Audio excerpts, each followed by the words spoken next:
Jungkook তের চুলের মুঠি শক্ত করে ধরে তার ঠোঁটে কিস করতে লাগলো। তে জাঙ্কুককে নিজের দুহাত দিয়ে ছাড়ানোর চেষ্টা করছে, কিন্তু এত চেষ্টা করার পরও সে জাঙ্কুককে নিজের কাছ থেকে এক চুলও সরাতে পারছে না, কারণ জাঙ্কুক এক হাত দিয়ে তের কোমর শক্ত করে চেপে ধরে আছে। তের চোখ দিয়ে টপ টপ করে পানি পড়ছে, তবুও জাঙ্কুক তেকে ছাড়ছে না। একটু পরে ছেড়ে দিয়ে এক হাতে তের গাল শক্ত করে চেপে ধরে বলল, এই জীবন জাঙ্কুক যদি চায় তাহলে তোর মতো 10টা মেয়ে এই জীবন জাঙ্কুকের কাছে পড়ে থাকবে। এই কথা বলে জাঙ্কুক এক ঝটকায় তেকে নিজের কাছ থেকে সরিয়ে হন হন করে কেবিন থেকে বের হয়ে গেল। একদিকে এত জোরে গাল চেপে ধরায় তের গাল ব্যথা করছে, অন্যদিকে তের ঠোঁটে বেশ জ্বালা করছে, মনে হচ্ছে ঠোঁট কেটে গেছে। ইচ্ছে করছে তের চিৎকার করে কান্না করতে। তের জীবনে এটা দুঃস্বপ্ন হয়ে গেছে। আজ যদি তের বাবা মা বেঁচে থাকতো তবে এই দিন তার জীবনে দেখতে হতো না। এসব ভেবে তের চোখের জলে নিজেকে ভাসিয়ে নিচ্ছে। ফোনে কথা বলতে বলতে জাঙ্কুক এরপর কেবিনে প্রবেশ করলো। ফোনটা রেখে তেকে বলল, এসব ন্যাকামি এখানে চলবে না। তোর জীবনে সবচেয়ে বড় ভুল করেছিস তুই এই অফিসে জব করে, তার মাসুল তোকে সারাটা জীবন দিতে হবে। তে তখন মনে মনে ভাবলো, সত্যি আমি অনেক বড় ভুল করেছি।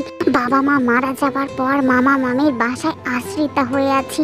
মামা প্যারালাইজড হয়ে যাওয়ার কারণে মামা যেই অফিসে জব করতো সেই অফিসে আমাকে দয়া মায়া করে জবে রাখা হয়েছে। ঠিক তখন থেকেই আমার জীবন এমন দুর্বিষহ হয়ে উঠেছে। তে একদিন একটা ফাইল নিয়ে হুট করে জাঙ্কুকের কেবিনে ঢুকে পড়লো। যা দেখলো তার জন্য সে মোটেও প্রস্তুত ছিল না।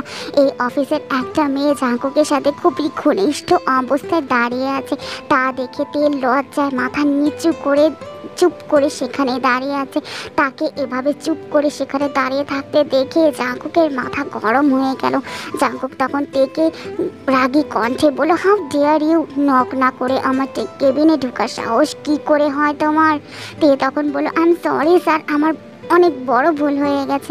আসলে আমি অন্য কিছু চিন্তা করছিলাম, যার কারণে আমি নক করতেই ভুলে গিয়েছি। তখনই সেই মেয়েটা বলে উঠল, কোথা থেকে এসব জুটেছে কে জানে, এই মেয়ে বাবা মা তোমাকে ভদ্রতা শেখায়নি? তখন মনে মনে ভাবলো, ভদ্রতা? এই মেয়ে আমাকে ভদ্র হতে বলছে, নিজেই তো একটা অভদ্র মেয়ে কোথাকার। তে তখন চিৎকার দিয়ে বলল, এক্সকিউজ মি ম্যাম, আমার ভুল হয়েছে, আমি স্বীকার করছি, কিন্তু তাই বলে আপনি আমার বাবা মাকে তুলে কথা বলতে পারেন না। আর ভদ্রতা কাকে শেখাতে হবে সেটা তো খুব ভালো করে দেখতে পাচ্ছি আমি। মেয়েটা তখন বলল, ইউ ইডিয়েট। এই কথা বলেই তেকে চড় মারার জন্য হাত তুলতে তে তাড়াতাড়ি করে মেয়েটার হাত ধরে ফেললো আর বলল, ডোন্ট ডেয়ার ইউ ম্যাম। এক ঝটকায় তে হাতটা সরিয়ে নিল আর বলল, আমাকে এভাবে থাপ্পড় মারার সাহস আপনি কোথায় পান? তের এমন কথা শুনে মেয়েটা বেশ অবাক হয়ে গেল। জাঙ্কুক এতক্ষণ দাঁড়িয়ে দাঁড়িয়ে তের সব কথাই শুনছিল। এরপর জাঙ্কুক তের কাছে এসে বলল, এই মেয়ে তোমার তো দেখে খুব সাহস হয়ে গেছে। তে তখন বলল, স্যার আপনার মিটিংয়ের ফাইল রেডি। এই কথা বলে তে ফাইলটা ডেস্কে রেখে সেখান থেকে বেরিয়ে গেল। এরপর মাস খানেক কেটে গেছে। অফিসে একটা মিটিং থাকায় তে সেই মিটিংয়ে বাধ্য হয়ে উপস্থিত হয়েছে। এরপর হঠাৎ করে সে খেয়াল করলো সেখানে জাঙ্কুক নেই। জাঙ্কুক তাকে হঠাৎ করে কল করে বলল, কেবিনের সামনে রাখা যে ফাইলগুলো আছে সেই ফাইলগুলো নিয়ে আসো। তে তখন বাধ্য হয়ে ফাইলগুলো নিয়ে জাঙ্কুকের রুমে গেল আর দেখলো জাঙ্কুক জানালার সামনে দাঁড়িয়ে আছে। তে তখন বলল, স্যার আপনার ফাইল। এই কথা বলেই তে ফাইলগুলো রেখে সেখান থেকে চলে আসছিল। তখনই জাঙ্কুক তের সামনে এসে তের হাত শক্ত করে চেপে ধরলো। তে তখন ব্যথায় কুকড়ে উঠলো আর বলল, কি করছেন কি স্যার, এত জোরে হাত কেন চেপে ধরেছেন আমার হাতে তো বেশ ব্যথা করছে। জাঙ্কুকের চোখ একদম লাল হয়ে আছে, দেখে বোঝা যাচ্ছে পার্টিতে প্রচুর পরিমাণে ড্রিঙ্কস করেছে সে। জাঙ্কুক তখন তের হাত শক্ত করে ধরে বলল, কোথায় যাচ্ছ, এত তাড়া কিসের তোমার? জাঙ্কুকের এমন ব্যবহারে তে বেশ থতমত খেয়ে গেল। খুব অসুস্থ অস্বস্তি বোধ হচ্ছে তের। তে তখন বলল, আমার কাজ আছে, হাত ছাড়ুন আমার। জাঙ্কুক তখন নেশালো কণ্ঠে বলল, তুমি আমার পার্সোনাল অ্যাসিস্ট্যান্ট, আমি যা বলবো তুমি তাই করবে। সবাই এই জিওন জাঙ্কুকের কাছে ভিড়তে চায়, আর তুমি কেন দূরে থাকো? এর মুখের সামনে থাকা এলোমেলো চুলগুলো জাঙ্কুক ঠিক করে দিল আর বলল, এত লজ্জা পাচ্ছ কেন তুমি? জাঙ্কুক যে স্বাভাবিক নয়, ড্রিঙ্কস করার কারণে বেশ মাতলামো করছে তা তে খুব ভালো করে বুঝতে পারছে। তে তখন জাঙ্কুককে নিজের কাছ থেকে ছাড়ানোর চেষ্টা করতেই জাঙ্কুক তের হাত চেপে ধরে তাকে দেয়ালের সাথে চেপে ধরলো। ভয়ে তের হাত পা বরফ হয়ে গেছে। জাঙ্কুক ক্রমশ তার মুখ এগিয়ে আনলো তের দিকে। তে কি করবে কিছু বুঝতে পারছিল না। তাড়াতাড়ি করে জাঙ্কুককে নিজের কাছ থেকে সরিয়ে একটা জোরে ধাক্কা দিল। জাঙ্কুক তখন তেরকে বলল, তোর এত বড় সাহস, তুই আমাকে ধাক্কা দিস? এই জিওন জাঙ্কুককে। এই কথা বলে জাঙ্কুক তের কাছে আসতেই তে তাড়াতাড়ি করে ভয় জাঙ্কুকের গালে একটা থাপ্পড় বসিয়ে দিল। জাঙ্কুক তার গালে হাত দিয়ে বলল, হাউ ডিয়ার ইউ ইডিয়েট, তোমার সাহস কি করে হলো? তুমি এই জিওন জাঙ্কুকের গালে হাত দাও? তুমি জানো আজ পর্যন্ত আমাকে কেউ টাচ পর্যন্ত করার সাহস পায়নি, আর তুমি কিনা আমাকে থাপ্পড় মারলে? এর মশল তো তোমাকে দিতেই হবে। তুমি আজ যে ভুল করেছো সেই ভুলের শাস্তি তোমাকে পেতেই হবে। এই কথা বলেই জাঙ্কুক তেকে দেয়ালের সাথে শক্ত করে চেপে ধরে তার ঠোঁটে ইচ্ছে মতো কিস করতে লাগলো। জাঙ্কুকের এত পরিমাণে রাগ হচ্ছিল, সেই রাগ সে তে ঠোঁটের উপর নামালো। তে ঠোঁটে কামড় দিতে লাগলো, তে ব্যথায় কুকড়াতে লাগলো। তাতে জাঙ্কুকে কিচ্ছুই যায় আসে না, সে ইচ্ছে মতো তে ঠোঁটে কামড় দিয়েই যাচ্ছে। তে এরপর জাঙ্কুকে নিজের কাছ থেকে ছাড়িয়ে তাকে ধাক্কা দিল। জাঙ্কুক তাল সামলাতে না পেরে নেশার তালে সে সেখানে অজ্ঞান হয়ে পড়ে গেল। যেহেতু রুমটা সাউন্ড প্রুফ ছিল তাই রুমের ভেতরে কোনো সাউন্ড বাইরে আসছিল না। তাছাড়া এমনিতেও সবাই পার্টি নিয়ে ব্যস্ত। তে তখন তাড়াতাড়ি করে সেখান থেকে বের হয়ে গেল। অফিসে আর এক মুহূর্তেও থাকতে পারলো না, সরাসরি বাসায় ফিরে আসলো। সারাটা রাস্তাতে কান্না করে তার চোখ ফুলিয়ে নিয়েছে। তে তখন মনে মনে ভাবতে লাগলো, মামার এই অবস্থা, চাকরিটা চলে গেলে সংসার কিভাবে চলবে? আর জাঙ্কুকের অফিসে কাজ করাও সম্ভব না, কি করবে তে কিছুই বুঝতে পারছে না। এদিকে তার ছোট ভাই বোনের কলেজের বেতনও দিতে হবে। কয়েকদিন তে আর অফিসে যায়নি, জাঙ্কুকও তাকে আর ফোন দেয়নি। তে হঠাৎ করে বাসায় আসায় তার ছোট বোন রোজ তাকে জোর করে মিষ্টি খাওয়ালো। তে তখন বলল, কি হয়েছে, পাগল হয়ে গেছিস নাকি? মিষ্টি কেন খাওয়াচ্ছিস? রোজ তখন বলল, আপু তোমার তো রাজকপাল, তোমার অফিসের বস জিওন জাঙ্কুক তোমাকে বিয়ের প্রস্তাব দিয়েছে। এখন দৌড়ে তার মামির কাছে গেল আর বলল, মামি কি বলছে রোজ এগুলো? আমার অফিসের বস বিয়ের প্রস্তাব দিয়েছে মানে? তখনই তার মামি জিন বলল, হ্যাঁ রোজ ঠিকই বলছে, তোর অফিসের বস জিওন জাঙ্কুক আমাদের বাসায় এসেছিল, দেখ কতগুলো গিফট দিয়েছে আর তোর বিয়ের কথাও বলে গেছে। তে তখন বলল, না মামি, আমি এখন বিয়ে করতে পারবো না, আমি বিয়ে করে নিলে সংসার চলবে কিভাবে? তখনই জিন বলল, তোকে এগুলো চিন্তা করতে হবে না, জাঙ্কুক বলেছে সব ব্যবস্থা সে করে দিবে। তখন রেগে বলল, মামি তুমি এগুলো কি বলছো? তুমি রাজি হয়ে গেলে ওনার কথায়, আমাদের কি কোনো আত্মসম্মান বোধ নেই? ওনার টাকায় আমাদের কেন চলতে হবে? তখন বলল, আত্মসম্মান তোর কাছে রাখ, টাকা না থাকলে সংসার চলবে কি করে? তোর এত ন্যাকামি কথা আমার শুনতে ইচ্ছে করছে না। ওই বিয়ের প্রস্তাব দিয়েছে এবং তুই এই বিয়েতে রাজি হবি, বাস। বুঝতে পারছে না জাঙ্কুক কেন তাকে বিয়ে করতে চাইছে। জাঙ্কুকের প্রতি তের ঘৃণা ছাড়া আর কিছুই আসে না। হাজারটা প্রশ্ন তের মাথায় ঘুরছে। তে পরের দিন সকালে তাড়াতাড়ি করে অফিসে গেল। জাঙ্কুকের কেবিনে গিয়ে দেখলো জাঙ্কুক ফোনে কথা বলছে। তেকে দেখে জাঙ্কুক ফোনটা রেখে দিল আর বলল, আসো তে, ভেতরে আসো। জাঙ্কুক তেকে একটা চেক দিল। তে তখন বলল, এসবের মানে কি? কেন, তোমার মামি তোমাকে কিচ্ছুই বলেনি? সেজন্যই জিজ্ঞেস করছি এসবের মানে কি? খুব সিম্পল, তোমাকে বিয়ে করতে চাই আমি। কেন চাইছেন জানতে পারি? তোমাকে ভালো লাগে তাই। এটা যে আসল উদ্দেশ্য নয় সেটা আমি বেশ বুঝতে পারছি। দেখুন, এই বিয়ে আমার পক্ষে করা সম্ভব নয়। বিয়ে তো তোমাকে করতেই হবে, আর সেটাও 1 সপ্তাহের মধ্যে। অসম্ভব কিছুতেই না। প্রয়োজনে চাকরি ছেড়ে দিব, তাও আমি আপনাকে বিয়ে করব না। জাঙ্কুক তখন বলল, চাকরি ছেড়ে দেওয়া এত সহজ নয় তে, আমি তোমাকে এই চাকরি ছাড়তে দিব না। এই কথা বলেই জাঙ্কুক কেবিন থেকে বেরিয়ে গেল। তে তখন রাগে বলতে লাগলো, যে করে হোক না কেন এই লোককে আমি কখনোই বিয়ে করব না। তে তখন মনে মনে ভাবলো, যেহেতু জাঙ্কুকের চাকরি আমি আর করব না, সেহেতু আমি আমার বেতনটা তুলে নেই। এরপর তে ব্যাংকে যেতেই দেখলো জাঙ্কুকের অনুমতি ছাড়াতে তার বেতনও তুলতে পারবে না। তে তখন তাড়াতাড়ি করে জাঙ্কুকের কেবিনে গেল, দেখলো জাঙ্কুক নেই। এর কিছুক্ষণ পর জাঙ্কুক আসলো আর তেকে দেখে বলল, তো তুমি কি সিদ্ধান্ত নিলে তে? তে তখন বলল, দেখুন স্যার, আমি এই চাকরিটা করব না, আর আমি আমার বেতন তুলতেও পারছি না, কারণ আপনার অনুমতি লাগবে বেতন তুলতে। জাঙ্কুক তখন বলল, তা তো অবশ্যই, তুমি রাজি হয়ে যাও, তাহলে আমি তোমার বেতনটা সহজেই তুলে দিব। তে তখন জাঙ্কুকের সামনে কান্না করে বলল, স্যার প্লিজ এমন করবেন না, আমার মামা অনেক অসুস্থ, ওনার চিকিৎসার জন্য অনেক টাকা লাগবে, আর তাছাড়া আমার ছোট্ট ভাই বোনের কলেজের বেতনও দেওয়া বাকি। স্যার প্লিজ আমার বেতনটা আমাকে দিয়ে দিন। জাঙ্কুক তখন বলল, বেবি, এই কারণেই তো তোমাকে বলছি আমাকে বিয়ে করতে, তাহলে সব সমস্যারই তো সমাধান হয়ে যাবে। তখন বলল, আপনার মতো খারাপ বজ্জাত লোককে আমি কখনোই বিয়ে করব না, আমি ভিক্ষা করব, তাও আপনাকে বিয়ে করব না। এই কথা বলেই তে রাগ করে সেখান থেকে বের হয়ে গেল। বাসায় সে চুপচাপ দাঁড়িয়ে আছে। ঠিক তখনই তার ছোট বোন তার কাছে আসলো আর বলল, আপু, আমার কলেজের ফর্ম ফিল আপ করতে হবে, মোট 11,000 টাকা লাগবে, আর কালকেই লাস্ট ডেট। তে তখন তার চোখের পানি মুছে বলল, তুই চিন্তা করিস না, আমি সব ব্যবস্থা করে দিব। তে এরপর অনেকজনের কাছে ধার চাইলো, কিন্তু কেউ তাকে ধার দিল না। তে তখন মনে মনে ভাবতে লাগলো, জাঙ্কুক স্যারকে বিয়ে করা ছাড়া যে আমার আর কোনো উপায় নেই।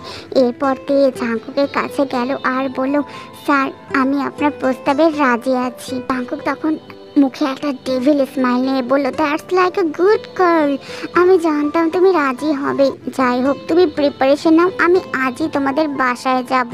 এ তখন মনে মনে ভাবলো, না জানি এই ছেলেটা আমাকে কেন বিয়ে করতে চাইছে, কি উদ্দেশ্য তার। জাঙ্কুকের মতো এমন ক্ষমতাবান কোটিপতি ছেলে আমার মতো অতি সাধারণ গরিব একটা মেয়েকে বিয়ে করতে চাওয়ার পেছনে নিশ্চয়ই কোনো না কোনো কারণ আছে। এর 2 দিন পর খুব সাদামাটা ভাবেই তে আর জাঙ্কুকের বিয়েটা হয়ে গেল।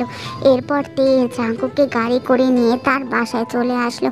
তে তখন মনে মনে ভাবলো, মানুষের বিয়ে নিয়ে কত স্বপ্ন থাকে, কিন্তু আমি তো কিছুই জানি না আমার শ্বশুরবাড়ির লোকজন কেমন এবং কে কে আছে বাসায়। তে বাসার ভিতরে ঢুকতে জাঙ্কুক তে চুলের মুঠি ধরে তাকে তার রুমে নিয়ে গেল আর বলল, তখন বলল, এ কি এমন করছেন কেন আপনি আমার সাথে? জাঙ্কুক তখন বলে, চুপ, সেদিন আমাকে থাপ্পড় মেরেছিলে না, তার প্রতিশোধ তো আমি সেদিন নিতে পারিনি, তাই তো তোমাকে বিয়ে করে ভাবলাম প্রতিদিন প্রতি রাত তোমার কাছ থেকে আমি আমার থাপ্পড়ের প্রতিশোধ নিব। এই কথা বলেই জাঙ্কুক তের চুলের মুঠি ধরে তাকে বিছানায় ফেলে দিল। তে কিছু বলতে যাবে তার আগে জাঙ্কুক তের উপর উঠে তে শাড়ির আঁচলটা খুলে তের গলায় কামড় বসাতে লাগলো। তে চিৎকার করতে গেলেই জাঙ্কুক তের ঠোঁট চেপে ধরলো আর বলল, চুপ, আজ আমাদের বাসর রাত, চিৎকার করলে যে বাইরের লোকজন খারাপ মনে করবে। জাঙ্কুকের প্রতিটা স্পর্শ যেন ভালোবাসা নয়, বরং হিংস্রতায় ফুটে উঠেছে।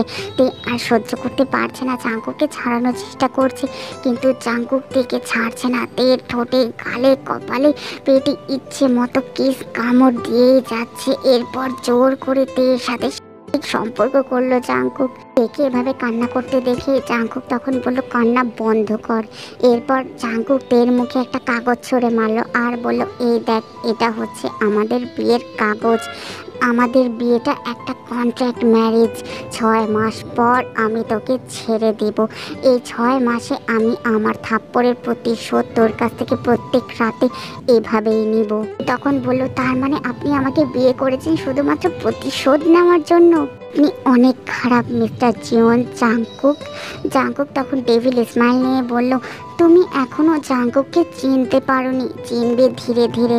এই কয়েক মাসে তুমি আমাকে খুব ভালো করেই চিনে যাবে। পরের দিন সকালে তের ঘুম ভাঙলো। সে দেখলো জাঙ্কুক বেঘরে ঘুমাচ্ছে। তে তখন তাড়াতাড়ি করে চাদরটা পেঁচিয়ে ওয়াশরুমে গেল। শাওয়ারটা ছেড়ে শাওয়ারের নিচে বসে কান্না করতে লাগলো। আর জাঙ্কুক তার শরীরে যেখানে যেখানে টাচ করেছে সব জায়গায় সে ভালো মতো ঘষতে লাগলো। তখন মনে মনে ভাবলো আমার জীবনটা একদম নষ্ট করে দিল এই ছেলেটা। I hate you Jeon Jungkook, I hate you. তার কয়েকদিন পর বেশ রাত করে জাঙ্কুক বাড়ি ফিরলো। তে রুম থেকে বের হচ্ছিল, তখনই জাঙ্কুক টলতে টলতে রুমে ঢুকলো। তাল সামলাতে না পেরে পড়তে গিয়ে তের উপরে ঢলে পড়লো। তে তাড়াতাড়ি করে জাঙ্কুককে ধরে কোনো রকমের বিছানায় শুয়ে দিয়ে তে চলে আসছিল। তখনই জাঙ্কুক তের হাত ধরে টেনে তাকে বসালো আর বলল, কোথায় যাচ্ছ? আমার কাছে বসো। জাঙ্কুক যে কি পরিমাণে ড্রিঙ্কস করেছে সে নিজেও জানে না। তে কিছুতেই জাঙ্কুককে নিজের কাছ থেকে হারাতে পারছে না। জাঙ্কুক তের হাত শক্ত করে ধরে রেখেছে। এরপর জাঙ্কুক তেকে বলল, তে তোমার কোলে একটু মাথা রাখতে দিবে আমাকে? জাঙ্কুকের এমন আবদার তে কিছুতেই ফেলতে পারলো না। সে চুপচাপ বসে আছে। জাঙ্কুক তখন তের কোলে মাথা রেখে বলল, তে প্লিজ আমার মাথার একটু হাত বুলিয়ে দিবে? তে জাঙ্কুকের চুলে বিলি কেটে দিচ্ছে। জাঙ্কুক তের হাত শক্ত করে ধরে আছে আর বিড়বিড় করে বলছে, জানো তে, ছোটবেলায় বাবা মা মারা যাবার পর আমাকে কেউ আর আদর করে নেই। বাবা মা যাবার পর দাদুর কাছে বড় হয়েছি। দাদু আমাকে ছেড়ে চলে গেছে। তারপর থেকে আমি যে ভীষণ একা হয়ে গেছি। কেউ আর আমার মাথায় হাত বুলিয়ে দেয় না তে। আমি যদিও তোমাকে জোর করে আমার প্রতিশোধ নেওয়ার জন্য বিয়ে করেছি, তারপরে সত্যি বলছি তে, আমি তোমাকে আস্তে আস্তে ভালোবেসে ফেলেছি তে। এই কথা বলেই বিড়বিড় করতে করতে জাঙ্কুক ঘুমিয়ে পড়ল। তে তখন মনে মনে ভাবতে লাগলো, ঘুমের ঘোরে মানুষ কত কিছুই না বলে। এই ছেলেটা ঘুমের ঘোরে আমাকে ভালোবাসি বলছে। এতই যদি ভালোবাসেন তাহলে আমাকে 6 মাসের জন্য কন্ট্রাক্ট ম্যারেজ কেন করলেন? সারা জীবনের জন্য কেন আমাকে আপনার বউ বানালেন না? তে তখন চোখের পানি মুছে বলল, চিন্তা করবেন না জাঙ্কুক স্যার, আমি আপনাকে 6 মাস পরই ঠিক ছেড়ে চলে যাব। আপনার আর চিন্তা করতে হবে না। আরও বেশ কয়েকটা দিন কেটে গেল। জাঙ্কুককে এতটা স্বাভাবিক আগে কখনো দেখেনি তে। এখন আর জাঙ্কুককে আগের মতো ভয় পায় না, কারণ জাঙ্কুকও তের সাথে জোর জবরদস্তি করে কোনো কিছু করার চেষ্টা করে না। একদিন রাতে জাঙ্কুক বিছানায় হালকা হেলান দিয়ে বসে আছে, ঠোঁটে কোণে মৃদু হাসির আভা। তেও বিছানায় বসে চুল ঠিক করছে, ঘুমাবে। হঠাৎ করে তে জাঙ্কুকের দিকে তাকিয়ে দেখলো জাঙ্কুক বেঘরে ঘুমাচ্ছে। তে তখন মনে মনে ভাবলো, ব্যাপার কি, এই রাক্ষসটা এত ভালো হয়ে গেল কি করে? এখন আর আমার সাথে জোর জবরদস্তি করে না, চুপচাপ রাতে এসেই ঘুমিয়ে পড়ে।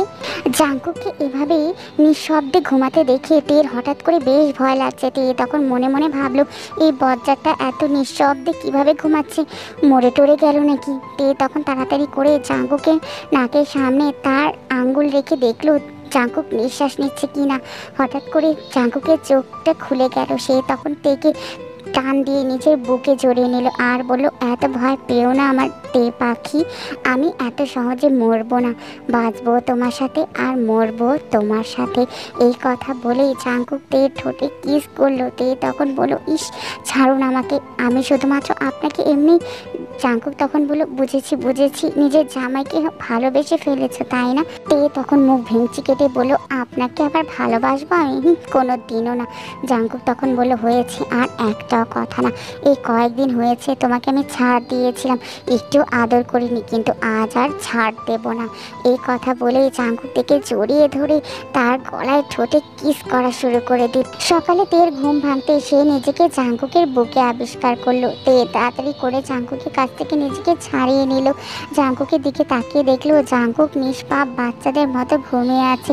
তের খুব ইচ্ছে করছে জাঙ্কুকের ঠোঁটে একটা কিস করতে। তে তখন মনে মনে ভাবলো, ঘুমন্ত অবস্থায় ছেলেটাকে কতই না সুন্দর লাগছে। তে তখন ভাবলো, এ কি, আমি কি এই ছেলেটার প্রেমে পড়ে গেলাম নাকি? না তে, তোর এই ছেলেটার প্রেমে পড়লে চলবে না, ভুলে গেলে চলবে না। 6 মাস পর তোকে এই বাসা ছেড়ে চলে যেতে হবে। ইদানিং কেন যেন তে শরীরটা খুব ভালো লাগছে না, মাথা ঝিমঝিম করে, মাঝে মাঝে বমি বমি ভাব হয় খুব। 2 দিন বমিও করেছে সে। আর যখন জাঙ্কুক অফিসে চলে গেল খুব খারাপ লাগছিল তের, তাই ঘুমিয়েছিল কিছু। হঠাৎ করে বিছানা থেকে উঠতে গেলে তার শরীরটা এত খারাপ লাগছিল, মাথা ঘুরে পড়ে গেল। তখনই জাঙ্কুকের ছোট বোন জিসু আসলো।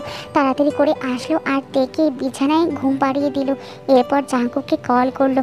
জাঙ্কুক তেকে হসপিটালে নিতে চাইলেই তে তখন বললো, না না দরকার নেই, আমি হসপিটালে যাব না, আমার শরীরটা তেমন খারাপ নেই, হতে পারে ভালো মতো খাবার দাবার করিয়ে নেই তো তাই এরকম লাগছে, আমি হসপিটালে যাব না। জিসু তখন হাসতে লাগলো আর জাঙ্কুককে বলল, আমার মনে হয় কি জানো ভাইয়া, ভাবি প্রেগনেন্ট। তে তখন মনে মনে ভাবলো, আমি কি প্রেগনেন্ট নাকি? না না, আমি এই বাচ্চা এখন নিতে পারবো না, কারণ 6 মাস পরই তো জাঙ্কুককে আমার ছেড়ে দিতে হবে, কখনোই সম্ভব না, আমি এখন প্রেগনেন্ট হতে চাই না। এর পরের দিন চুপি চুপি হসপিটালে যেয়ে তার টেস্ট করালো। ডাক্তার তার রিপোর্ট দিতেই তে রিপোর্ট হাতে নিয়ে চুপচাপ বসে আছে, যেন তার মাথায় আকাশ ভেঙে পড়লো। তের একটা ভীষণ খারাপ রকমের রোগ হয়েছে, তা সে এখন জাঙ্কুককে জানাতে চায় না, কারণ সে মনে মনে ভাবলো 6 মাস পর তো এমনিতেই চলে যাব বাসা থেকে, শুধু শুধু তাকে এসব জানিয়ে লাভ কি। আজকাল জাঙ্কুক অনেক হাসি খুশি থাকে, কিন্তু তের ভেতরে কি চলছে তে কাউকে বোঝাতে পারছে না। আর মাত্র কয়েকটা দিন, এরপরে 6 মাস পূরণ হয়ে যাবে, তেকে চলে যেতে হবে জাঙ্কুকের জীবন থেকে। কিন্তু তের এত কষ্ট হচ্ছে কেন? মনে হচ্ছে তের ভেতরটা দুমড়ে মুচড়ে যাচ্ছে। এই বাড়ির মানুষজন, জাঙ্কুক, সব কিছুর মায়ায় পড়ে গেছে তে যতই জাঙ্কুককে অপছন্দ করুক না কেন, আস্তে আস্তে সে জাঙ্কুককে ভালোবেসে ফেলেছে, এটা সে কখনোই অস্বীকার করতে পারবে না। এর মধ্যে তের শরীরটার অবস্থা আরও বেশি খারাপ হয়ে গেছে, কাউকে কিছু বলতেও পারছে না সে। হঠাৎ করে তে একদিন অনেক বমি করতে লাগলো। জাঙ্কুক তখন থেকে জিজ্ঞেস করলো, কি হয়েছে তে, তোমার এমন করছো কেন? তে তখন বললো, তেমন কিছু না, হতে পারে অ্যাসিডিটির জন্য এমন হয়েছে। জাঙ্কুক কিছু না বলেও জাঙ্কুককে দেখে মনে হচ্ছে সে তের জন্য বেশ চিন্তা করছে। এরপর জাঙ্কুক একদিন জোর করে তেকে হসপিটালে নিয়ে গেল। এরপর তের টেস্ট করানো হলো। তে তখন মনে মনে ভাবলো, আমি জাঙ্কুককে এখন কিছুই জানাতে পারবো না, কয়েকদিন পর আমাকে এমনিতে এই বাসা ছেড়ে চলে যেতে হবে, আমি চাই না জাঙ্কুক আর আমার উপর কোনো রকমের অধিকার দেখাক। এদিকে তের ভিতরে ঝড় বইছে, আর মাত্র একটা দিন জাঙ্কুকের সাথে সব বন্ধন ছিন্ন হয়ে যাবে তার। এই মুহূর্তে তে চায় না জাঙ্কুক কিছু জানুক। পরদিন জাঙ্কুক অফিসে চলে গেল, সেই সুযোগে তে নিজেই রিপোর্ট নিয়ে আসলো। তবে ডাক্তারকে আর রিপোর্ট দেখায়নি, কারণ ডাক্তার জাঙ্কুকের খুব পরিচিত, তাই সে চুপচাপ রিপোর্ট নিয়ে বাসায় চলে আসলো। জাঙ্কুক বেঘরে ঘুমাচ্ছে, তে রাস্তায় হাঁটছে। ভোরে ঘুম থেকে উঠে তে জাঙ্কুকের বাড়ি থেকে বেরিয়ে আসে। জাঙ্কুক অনেক রাতে বাসায় ফিরেছে, এখনো ঘুমাচ্ছে, আর তে রাস্তায়। জাঙ্কুকের যে 6 মাসের চুক্তি ছিল সেটা শেষ হয়েছে গতকাল, আজ তে দায়বদ্ধ নয়। জাঙ্কুক মানুষটা একদম অন্যরকম, অনেক কষ্ট পুষে রেখেছে মনে। জাঙ্কুক যে এই কয়েক মাসে তেকে অনেক ভালোবেসে ফেলেছে সেটাতে খুব ভালো করেই বুঝতে পেরেছে। তে তখন মনে মনে ভাবলো, আমি চলে যাচ্ছি জাঙ্কুককে ছেড়ে, আমি জানি জাঙ্কুক আরও একা হয়ে যাবে, কিন্তু আমার যে কিছুই করার নেই, আমি নিজেই নিয়তির হাতের পুতুল। তখন এক জায়গায় বসে কান্না করছে আর বলছে, কেন আল্লাহ, কেন তুমি আমার সাথে এমন করলে, কেন আমাকে এত অল্প জীবন দিলে, কেন আমার জীবনে কোনো সুখ তুমি রাখলে না। ছোটোবেলায় বাবা মা হারিয়েছি, তারপর ভেবেছিলাম যার সাথে বিয়ে হবে তার সাথে বাকিটা জীবন সুখে শান্তিতে কাটাবো। জাঙ্কুকের সাথে আমার বিয়েটা যদিও জোর করে হয়েছে, আমার ইচ্ছার বিরুদ্ধে হয়েছে, তারপর আমি জাঙ্কুককে ভালোবেসে ফেলেছি, ভেবেছিলাম তার সাথে বাকি জীবনটা কাটাবো, কিন্তু সেটাও তুমি হতে দিলে না। কেন কেন করলে আমার সাথে আল্লাহ এমন? কেন তুমি আমার জীবনে কোনো সুখ বাকি রাখলে না? এদিকে জাঙ্কুকের ঘুম ভাঙে, সে কোথাও থেকে খুঁজে পায় না। শেষ পর্যন্ত দারোয়ান জানায় তে খুব ভোরে বাসা থেকে বের হয়েছে। জাঙ্কুক তখন মনে মনে ভাবলো, কোথায় যাবে এই মেয়েটা এত সকালে। জাঙ্কুক তার রুমে আসলো মোবাইল নেওয়ার জন্য। মোবাইলের নিচে একটা কাগজ দেখতে পেল, কাগজটা হাতে নিয়ে দেখলো কাগজে লেখা, জাঙ্কুক আপনাকে অনেক ধন্যবাদ, আপনি অনেক কিছু করেছেন আমার পরিবারের জন্য। গতকাল আমাদের বিয়ের 6 মাস পূর্ণ হয়েছে, আমিও কথা রেখেছি, 6 মাস আপনার প্রতিটি কথা মেনে চলেছি। চলে যাচ্ছি আমি, কিন্তু মনে হয় আপনার মায়ায় পড়ে গেছি আমি, কিন্তু যেতে তো হবেই আমাকে। ভালো থাকবেন জাঙ্কুক, ইতি আপনার তে। জাঙ্কুক তখন মনে মনে ভাবলো, পাগলি মেয়ে, কোথায় চলে গেল এই মেয়েটা, নিশ্চয়ই তার মামার বাসায় গেছে। জাঙ্কুক তার মামার বাসায় ফোন করে জানতে পারলো তে তার মামার বাসায়ও যায়নি। জাঙ্কুক তাড়াতাড়ি করে আলমারি থেকে শার্ট বের করতে গেল, তখনই একটা রিপোর্ট তার সামনে পড়লো। সে তখন তাড়াতাড়ি করে সেই রিপোর্টটা খুলে দেখলো সেটা তের রিপোর্ট, এবং সেখানে লেখা তের এক জটিল রোগ হয়েছে, তের হাতে আর মাত্র 2 মাস সময় বাকি আছে। তা দেখে জাঙ্কুকের মাথায় যেন আকাশ ভেঙে পড়লো, তার পায়ের নিচ থেকে মাটিটা সরে গেল। সে তখন মনে মনে ভাবলো, এ কি, না, এই রিপোর্ট মিথ্যা, ভুল, কখনোই হতে পারে না। আমার তে আমাকে ছেড়ে কখনোই যেতে পারে না। এই রিপোর্ট আমি মানি না। আমার তের এত বড় রোগ, আমার তে আমাকে কিছুই জানালো না, চুপচাপ বাসা থেকে চলে গেল। সেটা কখনো আমি মেনে নিতে পারবো না। আমার তেকে আমি খুঁজে বের করব। আমার তেকে আমি হারাতে চাই না। আমার তে আমাকে ছেড়ে কখনোই চলে যেতে পারে না। এই রিপোর্ট আমি মানি না। ঠিক তখনই জাঙ্কুকের মোবাইলে একটা ফোন আসলো। জাঙ্কুক তখন ফোনটা রিসিভ করতেই তার পরিচিত একজন ডাক্তার তাকে বলল, Jungkook, I am so sorry, আমার নার্স ভুল করে তোমার ওয়াইফকে একটা ভুল রিপোর্ট ধরিয়ে দিয়েছে। তোমার ওয়াইফের রিপোর্ট আমাদের কাছে আছে, তুমি প্লিজ আজকে সেই রিপোর্টটা নিয়ে যাও তো।